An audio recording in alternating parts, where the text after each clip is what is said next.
I'll start with Marchand. So I actually missed his what was it, the butterfly race earlier in the day because I had three other things going on. I think at that time I was locked in on the Rafael Nadal Carlos Alcaraz doubles match. So I made an effort I saw that he had won, but I was like, let me go back and watch it. And I'm so glad that I did, because that race was amazing. He had this really great late push where he was trailing. He was in second or third place. I can't recall, but yeah, he had this amazing late push to really surge ahead and seize that gold. And after that big, how he expended so much energy there, I was thinking, wow, is he really going to have enough left in the tank to come back an hour and a half later, whatever it was, to do this second race in the breaststroke? And sure enough, he did, because that was another one where he won by a lot. It was not even really all that close. Yeah, so to just back up a little and set the table, this is Léon Marchand, who we talked about earlier in the week. He is the French swimmer who won gold in the 400 individual medley, and it was just like a bonkers night with an incredible atmosphere. We knew going into the Olympics that he was going to be a huge story. We talked about him when we previewed swimming with Pat Forty. And then those are sort of his two big nights, where he had the IM, where he just owned the building, and then tonight, where he was attempting to be the first swimmer in over 100 years to win 2 golds in one night at the Olympics.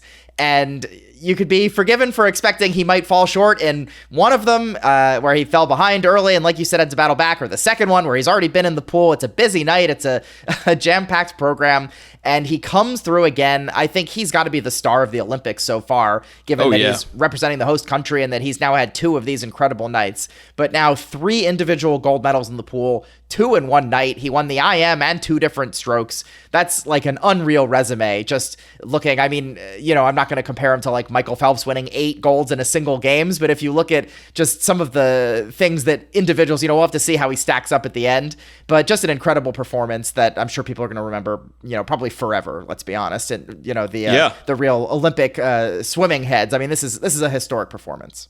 Yeah, you're right that he doesn't have the resume that Phelps does with all the medals, but certainly similar to him in some ways in winning in a variety of different strokes, which was, and especially the breaststroke, the second race, where he was just a hair off the world record pace. We talked earlier about how this is getting a reputation as a slow pool due to maybe the depth and the choppiness of the water. And you'd think maybe in a slightly different pool he would have had that record, but so to see him come that close to the record in this pool that has the reputation for being quote unquote slow, it made it all the more amazing. Yeah, and it's just, I keep coming back to the host country issue, but it's all Olympians, it's a once in a lifetime thing. And some of them, their peak is just they get one Olympics, where that's the games when I'm at my peak. And we've seen other athletes, whether it's Michael Phelps or Katie Ledecky or Simone Biles or whoever it is, where they come back to multiple games and it's unbelievable. But for so many of these athletes, they get one shot. And when their shot to really shine happens to come in their host country, it's just unbelievable. And it just adds to the experience and the lore. And I always think about Kathy Freeman, the runner in the Sydney Games, as just an example of someone who's just a name that I probably would not remember 24 years later, except for the fact that she happened to be Australian, running in Australia. And so it'll be very fun 4 years from now when we see who the American athletes are who have that kind of games in 2028 in Los Angeles. But for him, this is just, again, an all-time performance and very cool. I love that when we know what the big storylines are going into the Olympics, and then such a big storyline is always, are those stars going to step up in the clutch moments and come through? And so to see a guy do it 3 times now, and one, I think he was the heavy favorite in the IM, but tonight was really that moment of him coming through in the clutch. And yeah, very, very exciting to see. And I'm a little bit amped up after, like we said, we just watched it about 5 minutes ago. It was really cool, and it was cool watching it with you. So we mentioned, Marchand had won that second race by a little bit of a wide margin, but it was nothing compared to what Katie Ledecky did in that 1500. That was, everybody knew that it was going to be that, she dominates in this race. She's the world record holder. She's, in fact, now after tonight's race, she has the top 20 fastest times ever in that event. Tonight's was only number 8, if you can call it only that. But it was an Olympic record at, let me get the number here for you. It was 15:30.02, 10.33 seconds ahead of second place. She finished. There was nobody else in view. She has time to hit the wall, stop, take off the cap, turn around, and then finally second and third place are finishing. It was, just as good as advertised. Yeah, awesome night for her, and the history just stacks up. This is her 12th medal. It's her 8th gold to go along with 3 silver and a bronze. And 12 is now tied for second among all Americans ever. And it's tied for the most among any woman in Team USA history, because the only person ahead of her is Michael Phelps. And Michael Phelps, he's uncatchable. I don't know if we'll ever see him beat. As never. Long as we live, he has 28. Unless they add so many extreme sports disciplines that 50 years from now, the skateboarders are able to just get 20 medals.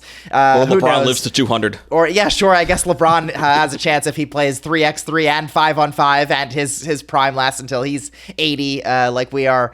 But no, I mean, just unreal, and she's got a chance for another medal. And the 1500, she's so far ahead. I don't know what her plans are for 2028, but we've talked about how the swimming is going to be in SoFi Stadium in LA, and maybe this is the one event that even if she doesn't qualify in any of the shorter distances, it would be cool to see her go win this one again. Right. But yeah, I mean, tied for second all time. You think about every Olympian. So it's different sport by sport, and swimmers have a lot of opportunities to rack up a lot of medals, as do track and field athletes. So it's tough. It takes a little luck to be in the right skill, but just an unbelievably decorated Olympian. And like we've said, she would have even more if the 1500 had been an Olympic sport before Tokyo, because she would have dominated this event in Rio, and she'd have more medals. But yeah, like you said, top 20 times ever. I always love when they show that graphic on the screen, and they had Peacock did that right before the race. They showed the top 19 times, and it's all just Katie Ledecky's name in a straight row down the list. So yeah, this one, a lot less drama. We all knew she was going to win it, but it's still exciting to see her do it. And it's fun, a 15-minute race. It's a long time to be staring at the screen, but it's just, she keeps it interesting. It's amazing just being able to watch her, and everyone knew, even the announcers talking about it. They said, well, she's going to get out to about a 4 or 5 second lead here within 500 meters of the start, and then coast. And so she's got more to go. She did not set the world record, like you said, and who knows if that's because of the slow pool or because she was just saving some for later in the Olympics. But she did still manage to set an Olympic record, which, as you said, was the 8th fastest time ever, which means she has broken the Olympic record 7 times herself, which is another funny way to look at it.